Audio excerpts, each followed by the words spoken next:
Kitab Kidung Agung 2 ayat yang ke-15 menuliskan, "Tangkaplah bagi kami rubah-rubah itu."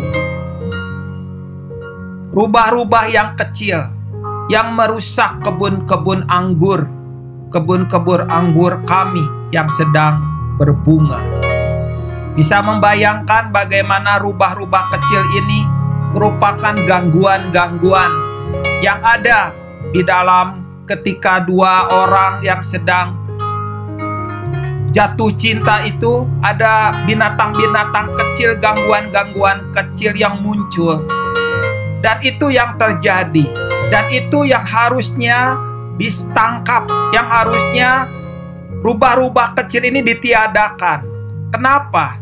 Karena rubah-rubah kecil ini berbicara tentang gangguan-gangguan dalam keintiman kita dengan Tuhan.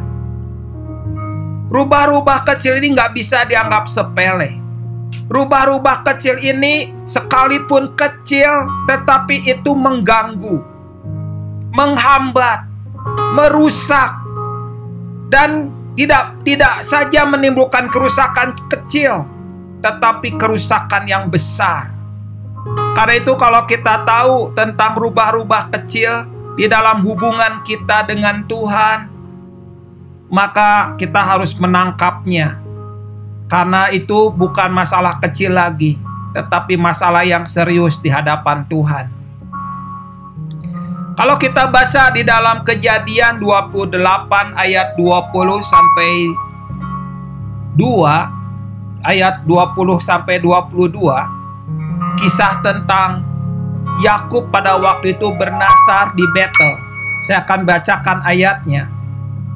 "Lalu bernasarlah Yakub, 'Jika Allah akan menyertai dan akan melindungi aku di jalan yang kutempuh ini, memberikan kepadaku roti untuk dimakan dan pakaian untuk dipakai, sehingga aku selamat kembali ke rumah ayahku, maka Tuhan akan menjadi Allahku, dan batu yang kudirikan ini menjadi tugu yang akan menjadi rumah Allah. Dari segala sesuatu yang Engkau berikan kepadaku, akan selalu kupersembahkan 1/10 kepadamu." Ketika Yakub di Betel, seringkali orang-orang seperti Yakub juga, pengalaman yang luar biasa, pengalaman yang begitu penuh dengan nuansa roh yang begitu luar biasa. Dan Tuhan seringkali memunculkan pengalaman di Betel ini dalam hidup kita. Tetapi apa yang terjadi ketika pengalaman di Betel itu muncul? Ada satu rubah-rubah kecil di dalam hati kita yang membuat hati kita menyimpang, membuat hati kita melenceng. Pada saat itu Yakub dengan hati yang penuh nafsu dan kedagingan meminta banyak permintaan kepada Tuhan. Dia berkata kepada Tuhan, "Kalau Dia memberikan banyak syarat, Engkau harus menjawab permintaanku, barulah Engkau menjadi Tuhanku." Dan itu yang menjadi rubah-rubah kecil di dalam hubungan kita dengan Tuhan. Pada saat itu apa yang terjadi? Yang terjadi adalah kita memaksa Tuhan, kita mengintimidasi Tuhan, supaya Tuhan menuruti kemauan kita, dan itu sebuah kesalahan. Disinilah yang terjadi ketika umat Tuhan mulai menggunakan lampu Aladin, memakai jinnya untuk menuruti kemauan kita. Pada saat itulah sebuah kesalahan terjadi. Kita menggunakan Tuhan, kita memanfaatkan Tuhan, kita memaksa Tuhan, dan itu di mata Tuhan adalah rubah-rubah kecil. Gak bisa dianggap sepele, saudara.